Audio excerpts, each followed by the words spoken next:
Howdy, I'm Richard. And I'm not Judy. And this is Hollyoaks, the next generation. Yeah.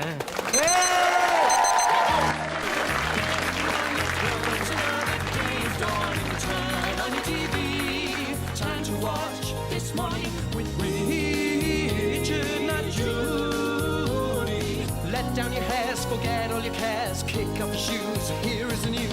Take off your shirt, here is the dirt. Take off your pants, thanks. With Richard and Judy. For better, not worse, it's live, not rehearsed. Made for no money, surprisingly funny. Welcome your hosts, they call Richards. Do they have no idea? So let's see how they do on This Morning with Richard and Judy.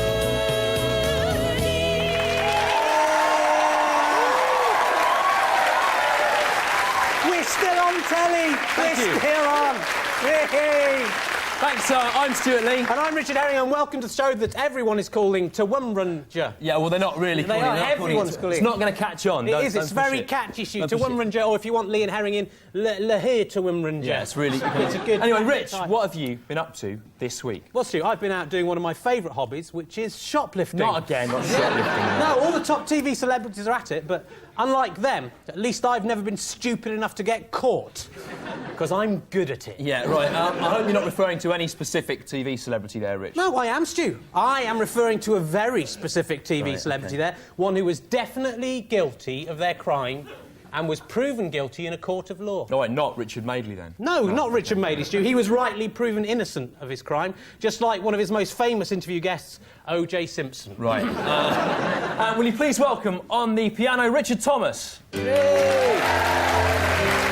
Richard had his own BBC Two comedy pilot in 1991, but the series was never commissioned, although he is a minor star in Germany. Yeah, leave it, don't say that. And on the information couch, husband and wife team, Joe Unwin and the actor Kevin Eldon. Thank you. Thank you. And we'll be back with the listings later on. No, I'm supposed to say that. And over on the King's throne, being waited on by Trevor and Natalie, this week's King, chosen on the grounds of being our oldest viewer... It's Chris Jones. Crown him. The King is crowned! The King is crowned! Chris, all the young people are dying to know, how old are you, actually? 54. 54 years old. Give me a round of Old. applause for Took him a that, little Chris. while. And, how do you think, Chris, how do you think you're going to cope with the responsibility of King at this late stage in your life? I just hope I'll survive to the end of the show, Stu. Well, there's always hope, isn't there? More from old King Chris later. What a merry old soul he was.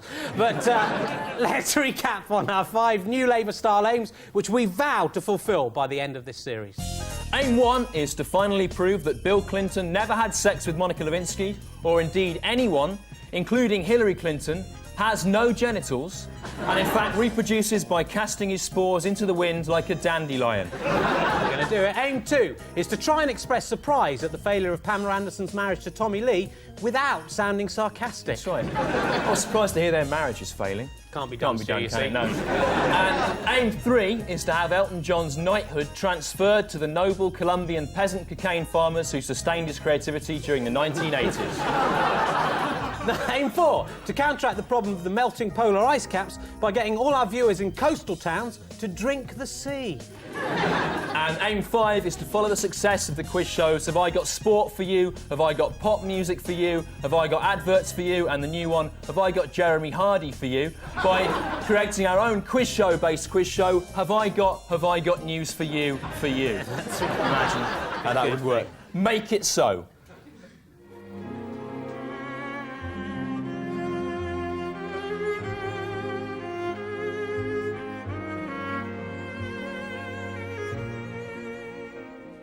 Dear Anthony, thank you for your letter about Pliny's history of the Spartans. It was quite good, though I felt in places there were... Dear Anne, yes, you're right. Pliny is good. Another good old book is Gulliver's Travels by Jonathan Swift, a telling satire of 18th century morals. It begins in the land of Brobdingnag. For 30 years, Anthony Hopkins enjoyed a platonic correspondence with American intellectual Anne Bancroft from his bookshop at 84 Charing Cross Road, and the two bookworms maintained a deep transatlantic friendship, writing to each other of their love for old books. Until, one day, Anthony decided to chance his arm. Thanks for your letter about that old book. I like old books too, as you know by now, after 30 years. Anne, I was wondering if perhaps next time, as well as sending me an old book again, you might also enclose a photograph of yourself, perhaps bare or in suspenders, but no bra. Oh, come on, Anne. We know what this stupid writing about books is all about. I want to put you across my knee and spank you until your little arse is pink. I hate books. You do as well. You know you want it. 30 years I waited for you, you whore. Yours sincerely, Anthony Hopkins. P.S. I am w***ing as I live. Oh dear.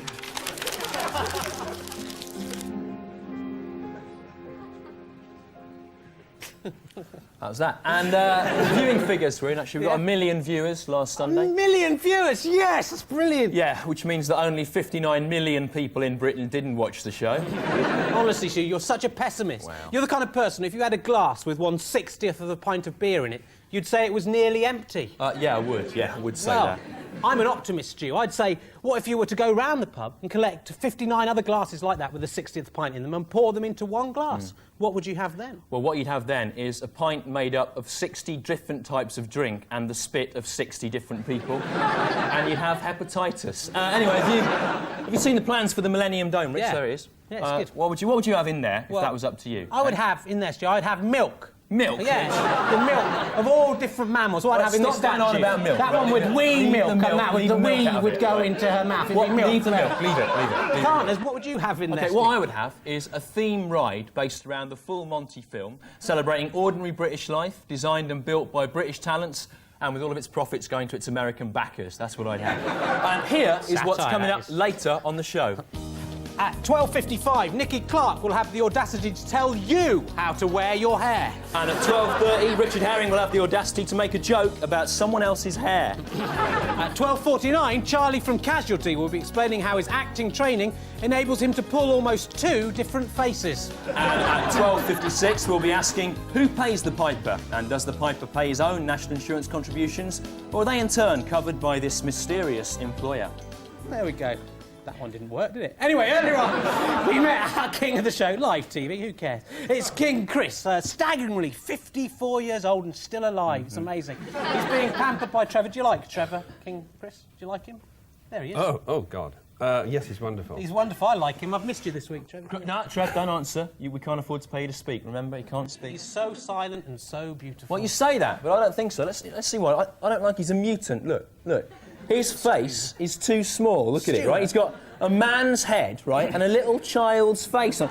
Don't wriggle, Trevor. His face is too small a diameter to cover the face space in the middle of his head. Small face. You leave freak. him alone, He's a Stu. He's small face normal. freak. Anyway, as King Chris, you'll not only be stroked by a tiny fairy-faced elf man. Stuart. You will also get to eat and drink whatever you like from this. The Coffee Annan. Kofi Annan it is, My Rich. dad calls him Coffee, and he should know, Stu.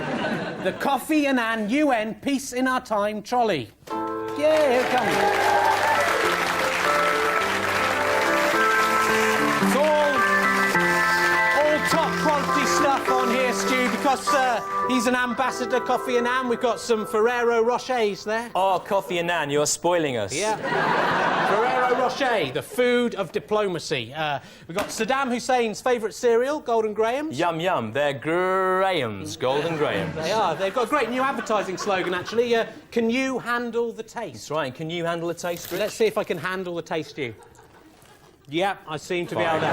Oh, God! No, I can't. It's up on you, doesn't it? It's up on you there. Horrible. And also, in worshipful tribute of Coffee Annan, we've got some coffee and a nan. That's Kofi Annan. Yeah, the joke wouldn't have worked, all right, would it? That's the point. Now, wise old King Chris, right, in an international ceremonial gesture of solidarity, we now require you to eat the naan of peace. Eat the it! naan! Eat Eat the it! naan! Eat the naan! The king has eaten the naan of peace! Eat it! He's at least eaten a piece of naan anyway, which is... Yeah, you're right.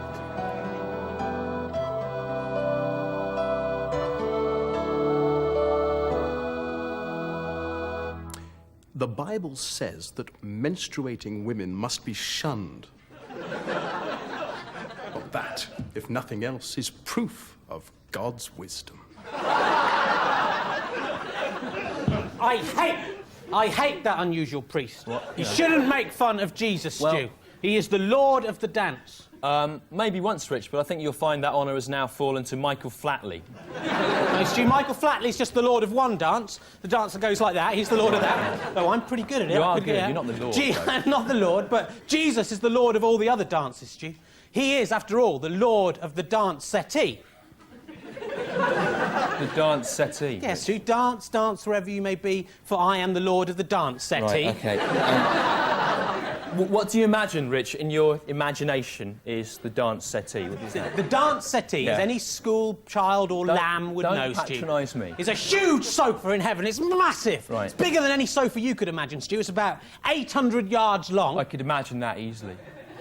All right, it's 900 yards long. Can you imagine that? No. There, see, it's massive, and all day, 9 to 5, Jesus is up on it, right? Yeah. He's dancing. That's his job. 9 to 5, he dances. He does the waltz on there, the can-can. He's doing the hucklebuck. Yeah. Jesus. Right. Jesus is doing the do up there, really? Stu. He's doing everything. Yeah. If anyone tries to get up on the dance settee and dance with them, he goes, "No, get off! I am the Lord of the dance settee. Get away! No, don't laugh or applaud, right? Rich is managing to get 2 minutes of material out of a chance mishearing of him at the age of 4. Lord. This is 27-year-old material. Ignore it, OK? I'm the Lord of it. What, he speaks like that, does he, Jesus? All right. Anything. Jesus is actually black. I'm the Lord. If you were watching last week, I'm sure you'd be very excited to know what happens in part 2 of our exciting animated series. Just stop doing it. Leave it. Well, they live in your body and they're lots of fun, but they all need each other, one for all and all for one. They come out your belly button when you're asleep, and over to organ and they sneakily creep. There's Lily Liver, Henry Heart, Barry Bladder and Beryl Brain. Yes, it's time to meet the organ gang again. Welcome back to the Organ Gang, where evil Derek Duodenum is still trying to steal the gang's special dinner. Inside, the chums have started with some fizzy pop. I'm just off to the toilet. What is in that cauldron, Henry? Is that dinner? It smells disgusting. No, Lily, that's some glue I'm making. I want to stick some things later on. No, I'll get dinner now. It should be ready.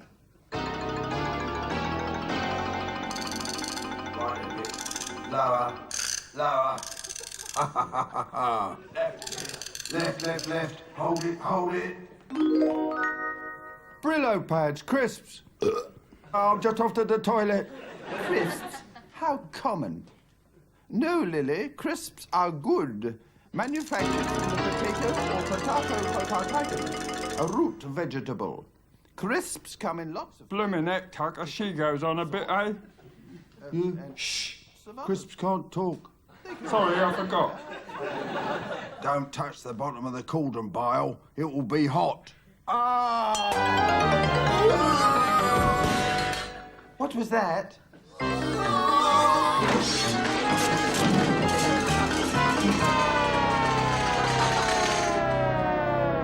I'll get you next time, Henry Hart. How did I get stuck with you, Bile? Well, Derek and Bile didn't get any dinner, but they certainly got their just desserts. And everyone laughed for a full 5 minutes at this magnificent pun.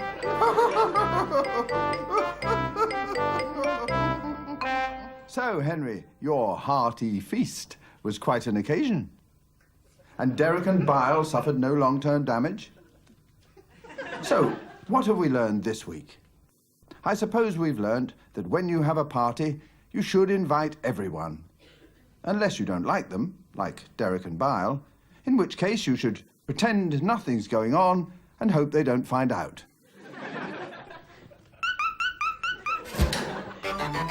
Now it's good, my fam, the organ gang, we've had a lot of fun, but it's time for them to get back to work down the hole inside your tum. We all need all our organs so we can run and skip and swim, with a positive exception of Adrian Appendix, you could probably do without him. Wave goodbye to your slimy chums, and go and have your bath, and the whole gang will be back next week for loads of render belly laughs. Some organs. At this point, I had meant to just sort of ask King Chris whether he'd like that, as it'd be a kind of joke, given that he's 54 years. But he actually genuinely was really enjoying it. Rather, you were giggling away at that, King Chris, weren't you? It's the second childhood, I think that's what it is. Yeah. Is Trevor acceptable to you as well? I think he's all right. Doing well. Doing well. Oh, actually, Trev, seeing as you're there, there's something I meant to tell you because I got this really good record last week. I was thinking you'd probably really like it.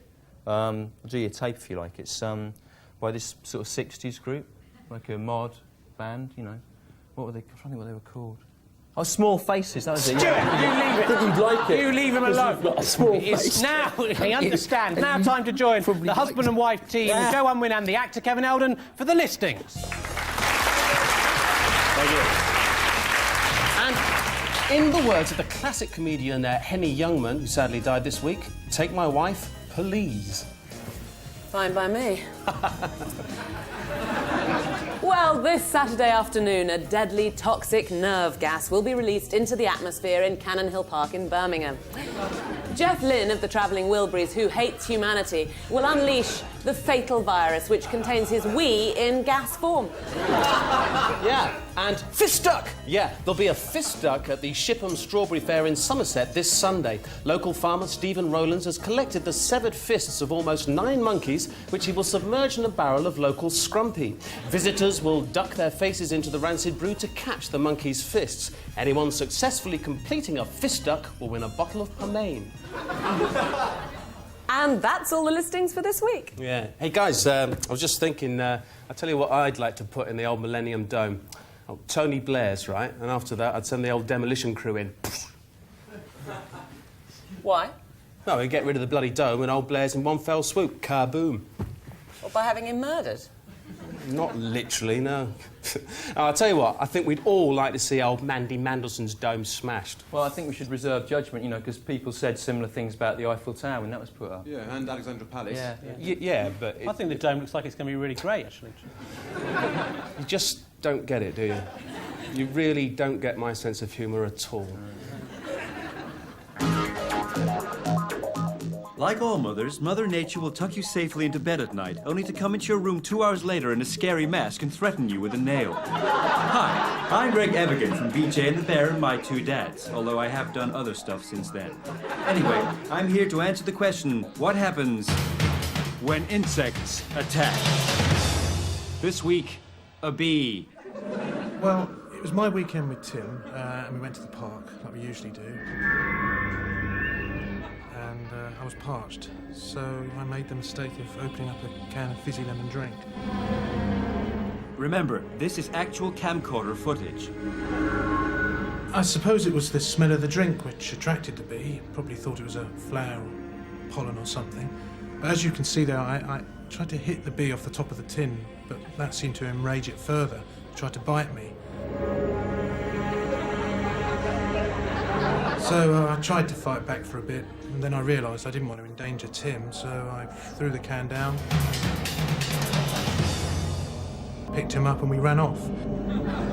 We came back, of course, to pick up the tin about 20 seconds later, and the bee had gone. Yeah, I was worried that the bee might sting Timmy with its tail, and it would have been very embarrassing taking him back to Margaret, all stung. Yes, that's exactly the kind of ammunition she's after. Well, Peter and Timmy will be thinking twice before they drink lemon drink in the park again. However parched they get. They have learned that it is man who comes up second best when insects attack. If you have any home video footage of people being attacked by insects, please send it in. Not a bee, though. We've done that. And a gnat. And I can't remember what it was the first week. Not that insect. Anyway. We've got loads, but you might have an unusual one we haven't seen. I'm Greg Evigan. Goodbye. I made this.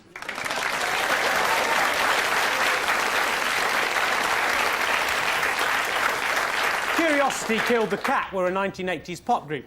We don't have them in the studio, but what we do have is the Curious Orange! Yay!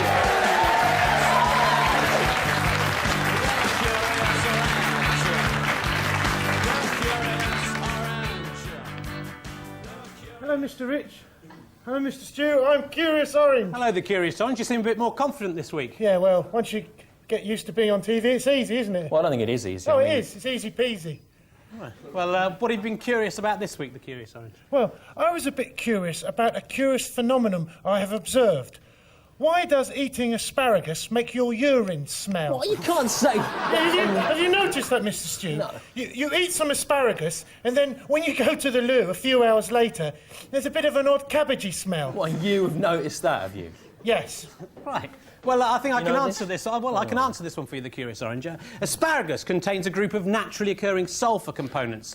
When these are broken down, they form a number of chemicals, namely dimethyl disulfide, bismethylmethane, dimethyl sulfoxide and dimethyl sulfone. They're formed, they produce this kind of typical rotten odour that you're referring to. Oh, really? How very interesting. You've been sarcastic to Rich now, are you? No. So, is your curiosity satisfied, the Curious Orange? Oh, yeah, I suppose so. Well, is it or not? What? Yeah. Ladies and gentlemen, the Curious Orange. Curious Orange. Really changed, hasn't he? Since he went on TV, He's changed. He has changed, yeah. I haven't. You have. Shame.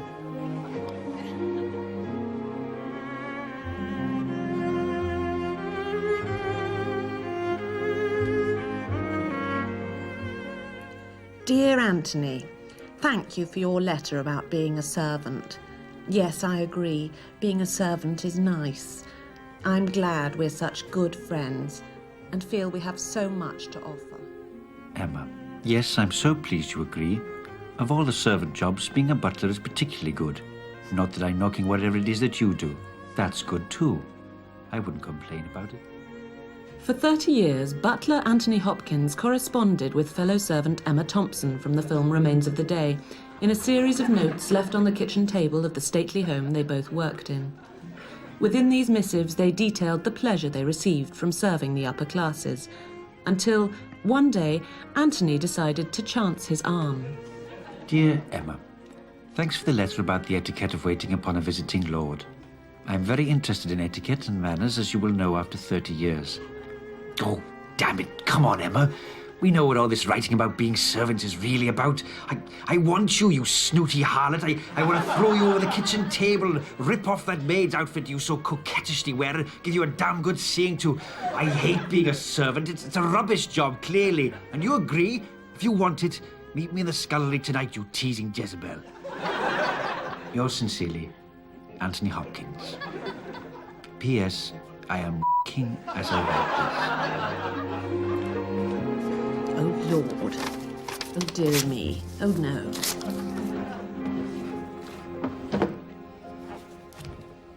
What do you think? Writing. I am writing as I write this. Can't understand. I am writing as I write this. That makes sense. I know, that's what it is. Okay, you know, the only thing I don't like about the Millennium Dome, actually, is this statue, you know. Yeah. It's a faceless sexist. It's a waste of time. They should have used the opportunity to honour someone who, you know, a great historical figure. Yeah, I know you say that, but if you have to choose, like, one individual who sums up all Britain's history and Britain's hopes and dreams for the future and our historical past, it's really hard, you know. No, it's obvious, Stu. There's one figure that stands out. Obvious. Who would you choose? Big Daddy, Stu. Big Daddy? Yeah. The wrestler? A giant statue of Big Daddy. He's got Union Jack. He's big. Big Daddy, he was rubbish. No, He was. I loved him, Stu. I mean, he was the greatest sportsman this country has ever had, right? Big Daddy? Yeah. He may not have been able to swim fast, jump high, run quickly, or walk to the shops. Right.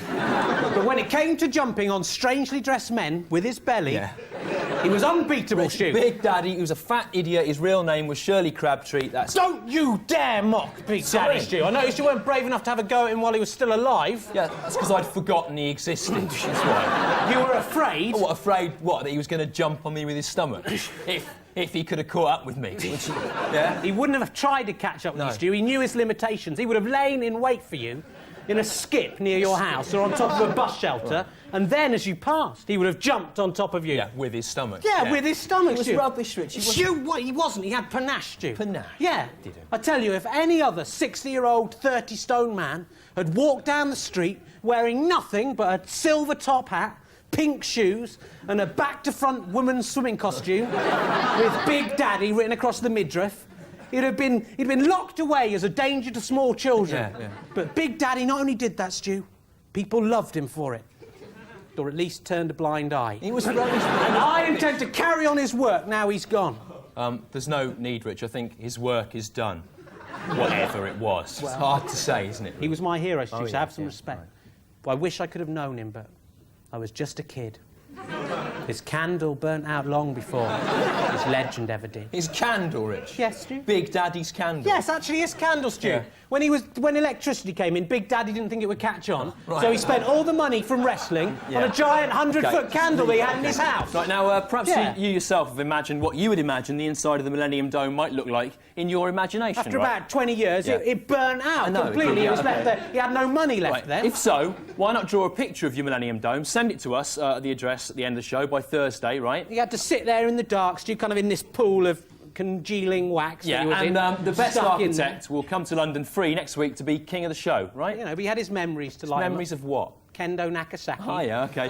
Now, another look behind the scenes of the Ironic Review magazine.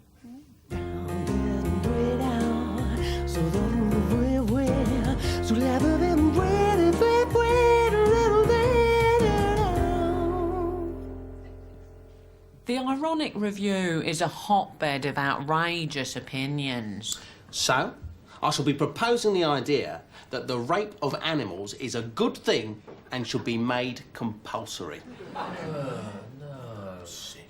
You mean the rape of animals as a metaphor? No, Sasha. I mean the actual rape of animals by men. Ah, you didn't expect that, did you? Ah. Well, that's rubbish. Yeah, that's rubbish, that is, Tony. But with personalities as forceful as Tony, Simon and I on board, sometimes it's hard for other voices to be heard. Young Tim Stone, for example, is a unique talent. Tony says I've only employed him as a bit of stuff to decorate the office, but he's wrong. In any case, I'm a lesbian, as he should know by now. What shall I do today, Miss Bedford Hill? Miss Bedford Hill. And why don't you call me Sasha? What shall I do today, Miss Sasha? Why don't you have a go at the ins and outs column? Yeah. You just make a list of everything that's in, and then of everything that's out. Yes. Do you understand? Yeah. In and out of what? In and out of fashion. Of fashion. In and out of fashion. Yeah. Be all right with that? Oh, yes. In his Voice from the Gutter page, Gary Putner gives us a unique glimpse into working class life. You didn't expect that, did you? In our magazine. What have you got for us this week, Gary? Well, What, can you have something for me by 4 o'clock? you're having a laugh, ain't you? Mind you, it's not bad. 80k a year, eating out in restaurants every night, drinking champagne, gram of coke a day, and still enough change for all the cockles and whelks I can eat. What part of the East End are you from? Oh, you know, up the old East bit, where the Crays lived. Because one of our researchers claims he went to Eton with you. Really? Well, I've got a scholarship. You're having a laugh, ain't you?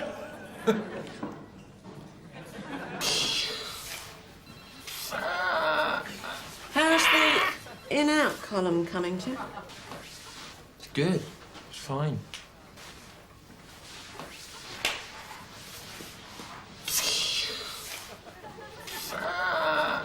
Yes, I'll see you at Ascot on Saturday. Sure. You're having a laugh, ain't you?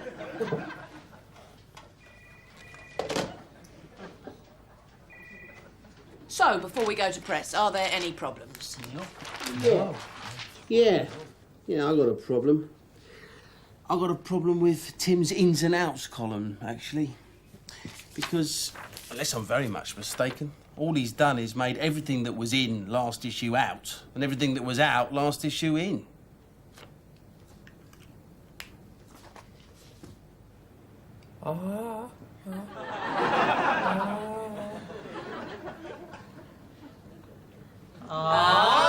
Tim, how ironic! You have just delivered the killer blow to the whole ins and outs conceit!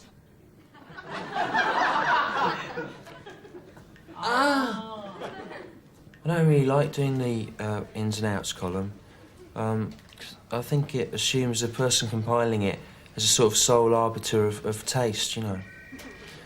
But I'm hoping if I do it well, they might let me do a puzzle page. You know, word searches, mazes, that sort of thing. Dingbats. Like in catchphrase.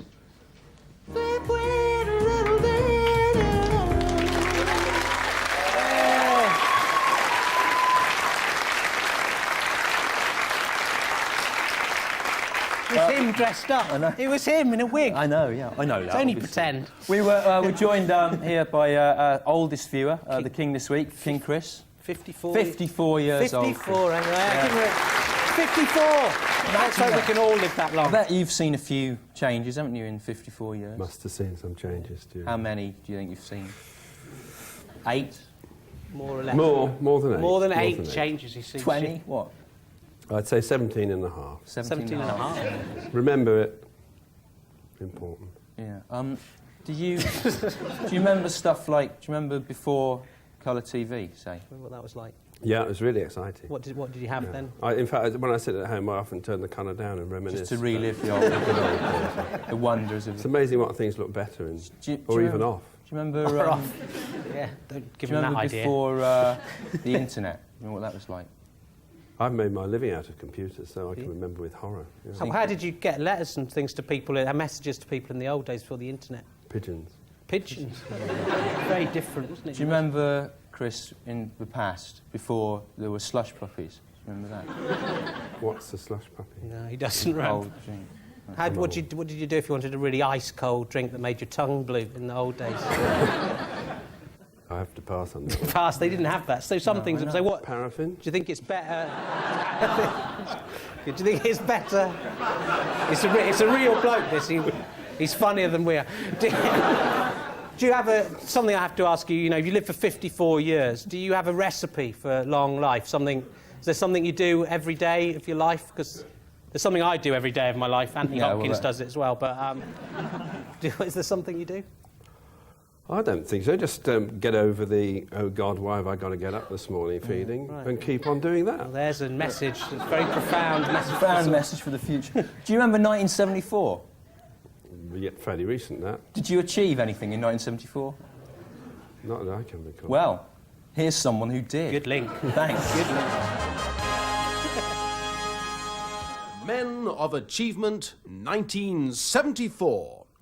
This week's Man of Achievement 1974 is Paul Eugene Barry.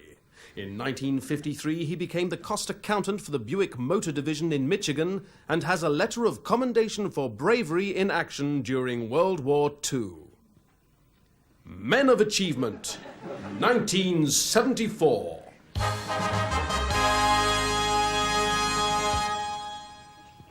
Men of Achievement 1974. There, don't forget you can send in your own nomination for that fascinating item, which will continue to be in the show every week until you like it. You understand? Now, it's all true. Research out this week.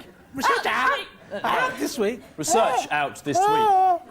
I can't speak. The top satirist there, Richard Herring. I'm Stuart Lee. Thank you. Research out this week. The research does exist, and it shows that in Britain last year, people had sex an average of 113 times, right? 113? Oh, no, it's not very many, is it? No, it's hardly. That's rubbish. The French actually came top with over 140 acts of sex each. The French? Yeah. I hate the French, All right, Stu. okay. Of course they're going to have more sex in France, though, aren't they, Stu? Because all French women are whores. Oh, God. Well, British women, Stu, they aren't whores, Right. Stu. They have some self-respect, some dignity, don't you, British women? Right. Yeah. See, you're not going to jump into bed with the first bloke who comes along, are you? Believe me, I know. Some of them are. Well done, Rich. You've really got the audience on your side there with a unique winning combination of xenophobia and misogyny. It's really working. Yeah. Plus, I mean, the other thing is you're going to want to have more sex if you live in France, aren't you? Because all the women there are really gorgeous, aren't they? Not like the dogs we get over here. You know, Juliette Binoche. Juliette Binoche, Vanessa Paradis, Francoise Pascal. Of course Frenchmen are going to want to have more sex. Okay, leave When you it. look at the ugly women in Britain, it's no wonder we're not managing so much. How are you going to get turned on by tat like that? Don't say that. Where Sporty Spice is held up as an example of great beauty. Well, she isn't, is she? Or Wendy Richards. She's an old lady. Or Lily Savage. Lily Savage is a man, Rich. Well, Eddie Izzard then. Eddie Izzard is a man, Rich. You'd think so to look at him, but he isn't, Stu. He's a typical ugly British woman. Okay. So all I'm saying, Stu, back me up on this, girls, is that we should have more sex. I'm going to start a campaign so we can beat the French. British women, have more sex. Whenever the opportunity arises. Come on, have sex with me. Come on, don't let them beat us. Come on. It isn't a competition, is it? It is a competition if France is involved, Stu. They're our enemies. Yeah, well, have you ever thought why you have this pathological... No, I haven't thought about it. I don't care. I'm not interested. The French hate us. We hate the French. Ignorance is strength. Well, Rich, I think the best way to explain our nation's historical entity to you I hate by them. the use You shut up of talking about this them. historical educational children's programme. Watch it for the under fives, which I taped off cable TV. Look at it. Look at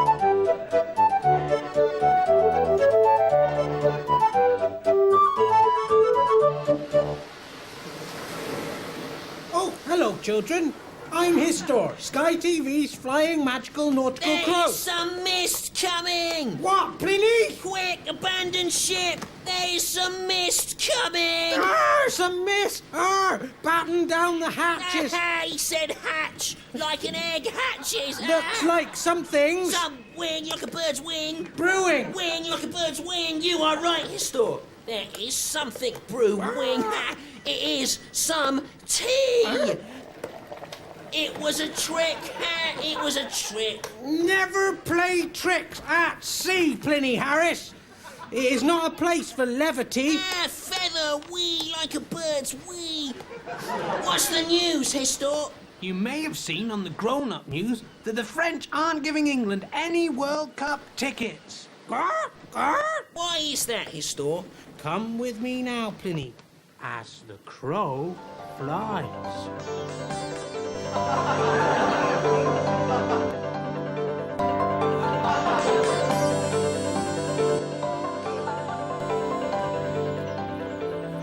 Where are we, Histor? We are in Hastings. Based in wings! In 1066.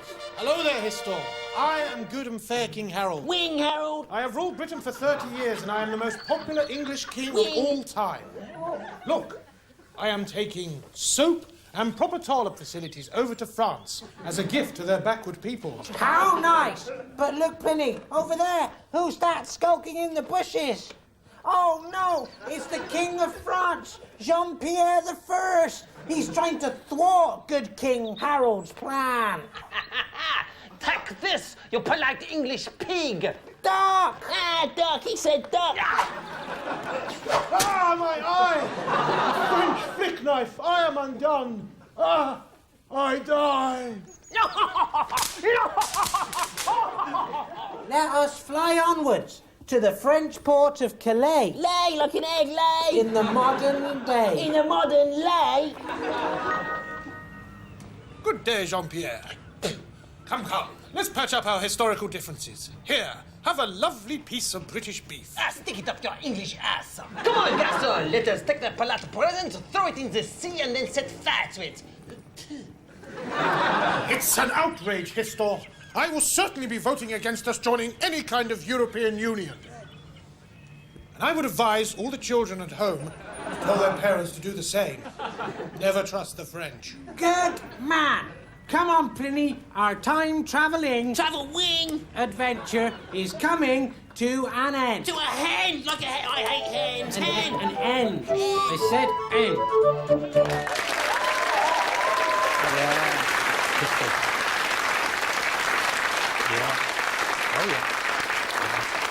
Oh, you just caught us having a look at the day's papers. And we notice these countryside campaigners have come into London today, Sunday. They've been out in the countryside this week lighting fires, presumably to try and scare away Tony Blair.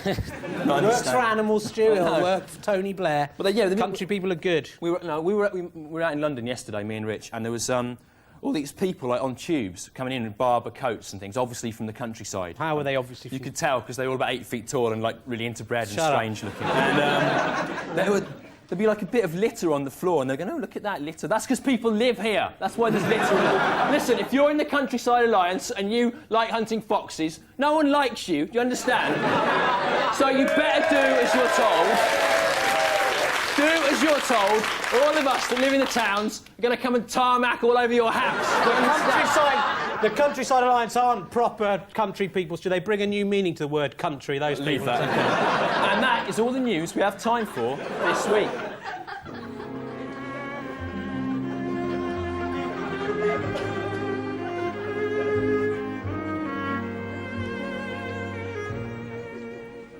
Dear Anthony, thank you for your letter about Christianity and the lion, the witch, and the wardrobe. I see now that Aslan represents Jesus Christ, who's good. Dear Deborah, yes, you're quite right about Aslan, but did you also notice another thing I did, where the wardrobe represents the gate of heaven? I like the Bible too. It is probably my favourite book that I have read so far. For 30 years, Anthony Hopkins corresponded with American divorcee single-parent Deborah Winger from the film Shadowlands in a series of letters in which they detailed their love of religion and clumsy spiritual allegories, especially if they had lions in them. Until one day, Anthony decided to chance his arm. Dear Deborah, thanks for the letter about the TV adaptation of my book, The Silver Chair. How very interesting.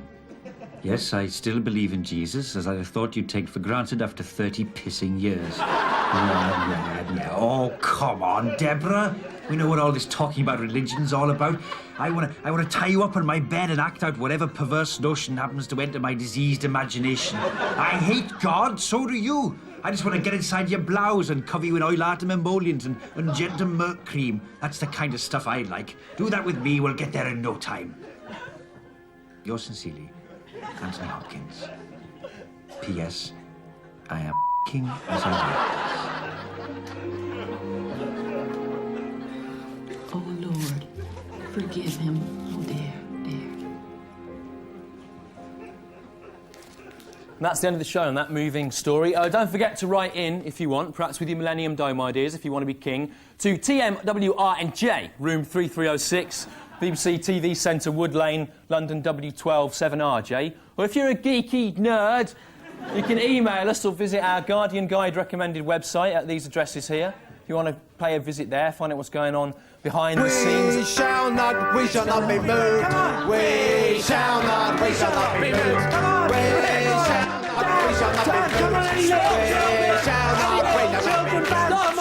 Come and bounce. Rich, what are you doing? Come on. What? Big Daddy is dead. Have some respect. You are sick. I'm not sick. You are sick. It's a respect. It's a tribute to him, Stu. You And I'll are ask you sick. this question. Who is the real sick man God. in this so-called society, right? Is it the ordinary, normal man who gives some harmless pleasure by dressing up as a recently dead wrestler and then inviting small children to bounce on his stomach? Is he so sick? Not looking good, Rich. Or is it the businessman in his suit and tie, inviting an employer round to his house for a dinner party? Well, it's the first one, obviously, isn't it? There's no competition there, really, is there? Damn, I didn't think it through. Yeah. I didn't think it through. Now it's I Sunday. didn't Stand up, put on your Sunday hats and sing The Lord of the Dance. Sing One, loud. 2, 3, 4. Dancing wherever you may be. I am the Lord of the dance, and lead you all